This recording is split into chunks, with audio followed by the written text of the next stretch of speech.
আসসালামু আলাইকুম। আপনাদের মাঝে আরেকটা নতুন ভিডিও নিয়ে আসলাম। আজকে মূলত দেখাবো মালদ্বীপের সাগর আর আইল্যান্ড কিভাবে তৈরি করে, কিভাবে কি করে, বালুচরের মধ্যে কি লাগালে আইল্যান্ড হয়, কি লাগে আইল্যান্ডে, সেটা বিষয়ে আজকে দেখাবো আপনাদের।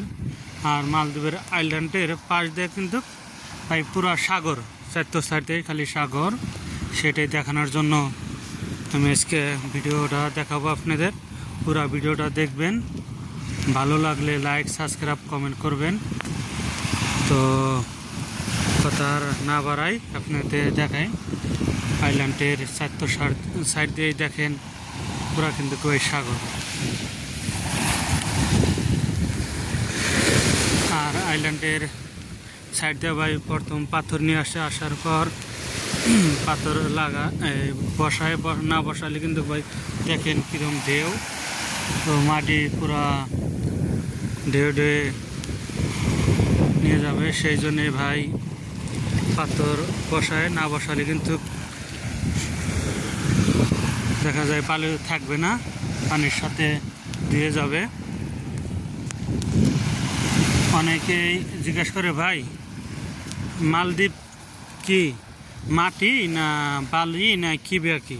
ভাই মালদ্বীপ এটা এই দেখে বাংলাদেশের যে বড় চর, আমি সেটাই মনে করি খালি বালি আর কুচুরি এক জাতীয় পাথরের মতো আছে। এটা কোনো কাজে খাটে না আর কি, এটা অকার্যকর। এটা মনে করেন এক জাতীয় পাথর, এটা কোনো কাজের না। আর এ দেখেন পুরা সাগর।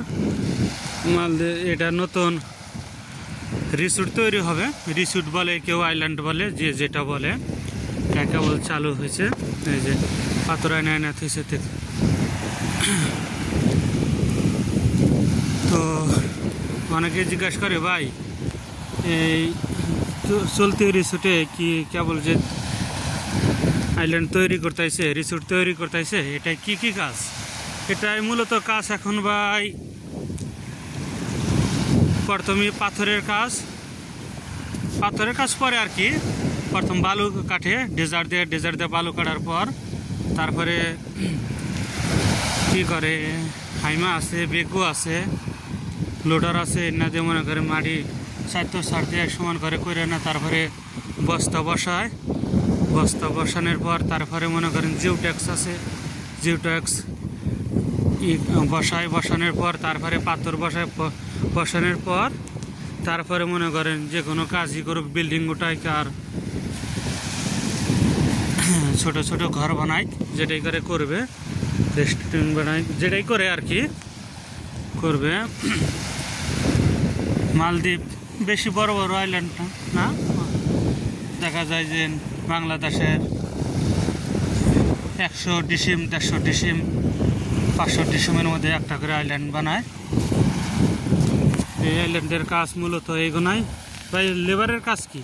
ভাই লেবারের কাজ হইলো, নতুন আইল্যান্ডে লেবারের কাজ হইলো দেখা যায় পাথর বসাইতেছে, এখানে দেখবে, গাড়ি ঘোড়ায় বসাবে, গাড়িতে তেল ঢালা, গাড়িতে পানি দিয়ে ধুয়ে দেওয়া, বিভিন্ন ধরনের আর কি হেল্পারের কাজ। আর ওভারটার্গো কাজ হইলো হাইমার ড্রাইভার হইলে পাথর বসাবে, আর ডাম ট্রাক হইলে বাংলাদেশে যে ট্রাকের মতো কয় ওটা পাথর আনবে, বাজু দিয়ে পাথর আসে অন্য আইল্যান্ডে থেকে, মনে করেন বাংলাদেশের যে ফেরি বলি ওই সিস্টেম।